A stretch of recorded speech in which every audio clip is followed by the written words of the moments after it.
Have we started? Yeah. Right to row, it's a big question because it's so different from region to region. Like within Norway? Within Norway, yes. In Norway, you can pretty much bike 95% of all places. And then you have some guidelines that you don't necessarily have to follow, but you should. Mm. Yeah. Yeah. So for example, in Sogndal, it's no restrictions. You can bike wherever you want. Yeah. That's Norway in a nutshell. Trust.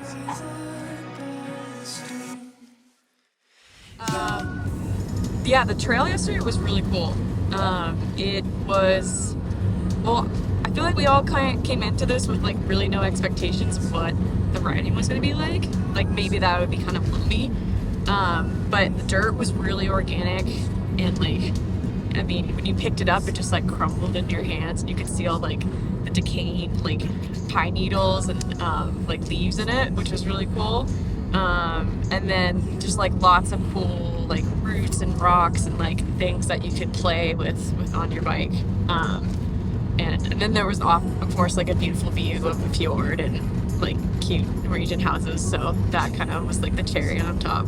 When you have a big trip like this that's so far away, there's a lot of anticipation and nerves and lots of traveling you're doing and you're thinking about, what to pack and what to bring and like how to really like, do your job in a way that's efficient and you're getting content, and you're balancing all these factors. And then, what we're doing is really physical. We're not in a studio, we're riding bikes. So you're balancing like how you feel and your fitness level and you're just like, the sleep you're getting every night. So all these variables are kind of going into it. And so just to get out there and break that ice yesterday, it felt really good. We're gonna park on one trailhead, so we'll start higher up on that side and we'll work our way up to the summit.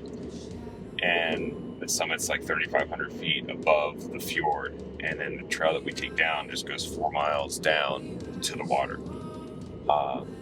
which is to me like the apex of like this landscape. So come close, this family's all we need.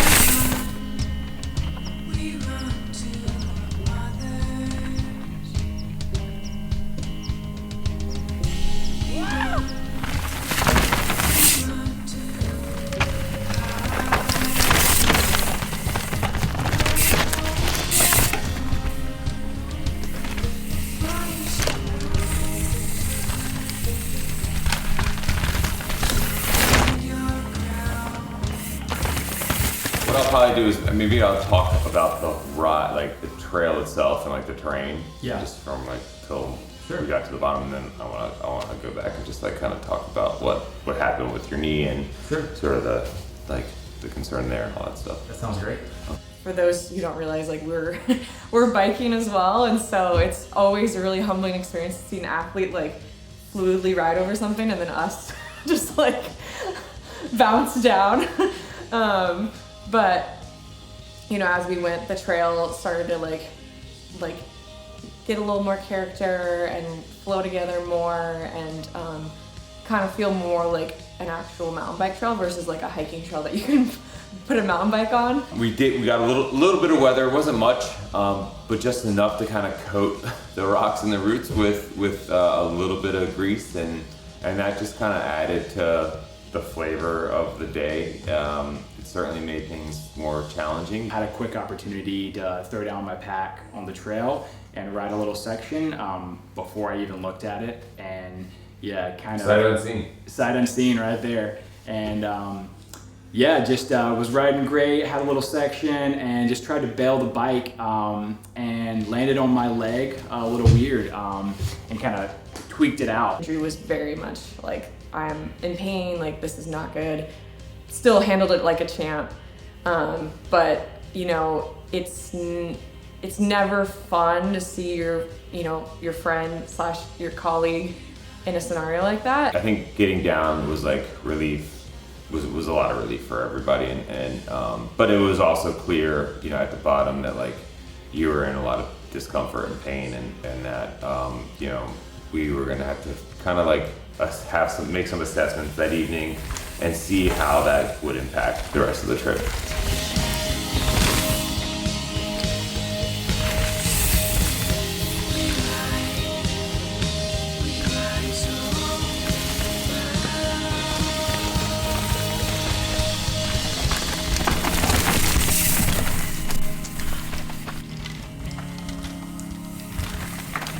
The thing is, though, with these shoots, with working in adventure filmmaking, you can't go into it thinking that everything's gonna go smoothly and everything's gonna go to plan. Like, you have to be able to come into it knowing that something's gonna happen and you're gonna have to be able to be flexible, or otherwise, like, it's just, the film is not gonna work. They get good news that, you know, the knee injury isn't going to be like quite as severe as it certainly could have been. So I think there's a good opportunity or a good likelihood that we might be able to go back as a full crew and like really kind of do that trail again and get Drew's eyes on it, and also potentially have some time to check out some of the other trails that are right there.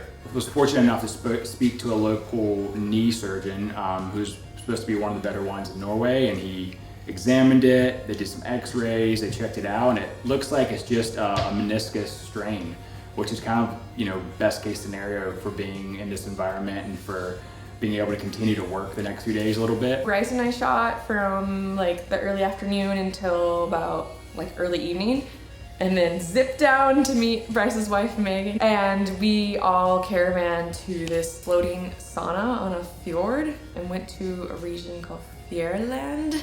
And it's like, we're in Sogndal and it's already stunning, but you go 30 minutes and the landscape just changes so dramatically. We were all kind of screaming in the car the whole way because we couldn't like really understand like how incredibly beautiful this place is.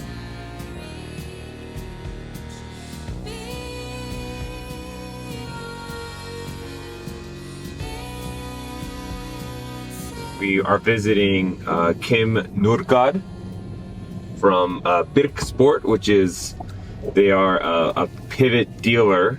He and his brother are kind of running the show, and Kim has been and was for this entire trip kind of a resource. My first year in Sogndal, I lived in Kaupanger.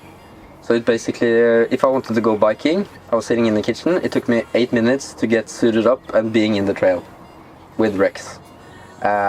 So yeah, I think we were riding at least like 6-7 times per week. The thing I like about trail biking is that the instincts, it completely takes over and you can just let go. And everything just happens naturally. I had to go back to Oslo because of work, and it's life.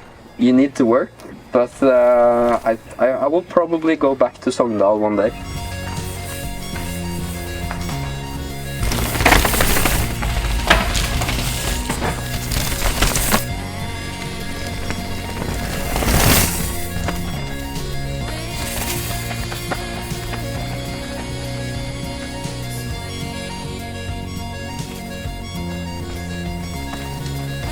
It's known to be one of the places with the best outdoor culture. You have both summer and winter activities, but it's not that big, you know. It's 6,000 inhabitants. Urbanization doesn't apply to Sogndal. Most people, they enjoy, you know, having access to shopping malls, restaurants, shops, and everything is simple. But those who enjoy outdoor living and beautiful scenery and maybe a little bit more relaxed lifestyle, they enjoy Sogndal. Norway is absolutely surreal, and it sounds so cheesy and cliche, but like the landscape is, you see photos of it and you're like, okay, it's gonna be like breathtaking, but when you're in it, it's like hard not to like feel speechless and like consumed by emotion. It makes me just appreciate like the places you can go, especially with a mountain bike. Sight Unseen was born from my own personal desire to go and ride new trail. Nothing was more satisfying for me as either an athlete or as a storyteller then those moments where I get an opportunity to be in a place that is very unfamiliar, and I learn a lot about myself in those situations and form these really strong connections with people from those kinds of situations. And even just from a pure rubber to dirt sort of perspective, like as a rider, you know, that sort of sense of flow state was always most sort of prevalent when I was pushing myself on a trail that I was unfamiliar with. This is, you know, the culmination of a series that we've done for quite a few years now. Norway is incredible. The people are phenomenal here. Everyone's treated us with so much kindness. You know, as locals, they've welcomed us in. So having Drew back and really like finishing strong, it was sick. It was a good day, and it to me, like, it put a bow on like the best week like I've ever had on my bike. And so yeah, it meant a lot. Yeah. Sorry. I was not expecting to get choked up. I think about the book, though, Oh, the Places You Go by Dr. Seuss, and, you know, like how everybody, when you graduate high school, like, that's a gift, right? That's like the tradition. And I think about that all the time, like, because I get to ride bikes and tell stories, and it's already, for me, as a creative and as a cyclist, like as a mountain biker, I couldn't ask for more. You know, like, I think most of us probably have these lists, like these bucket lists. And Norway has occupied the top spot for me for most of my life. And I didn't think that this was going to be the kind of opportunity that would present itself. And you know, to have my wife here, it just means a lot. And to have my professional collaborators also be really good friends, and to kind of have this experience that's going to leave a mark on me for the rest of my life. I just don't think it gets any better.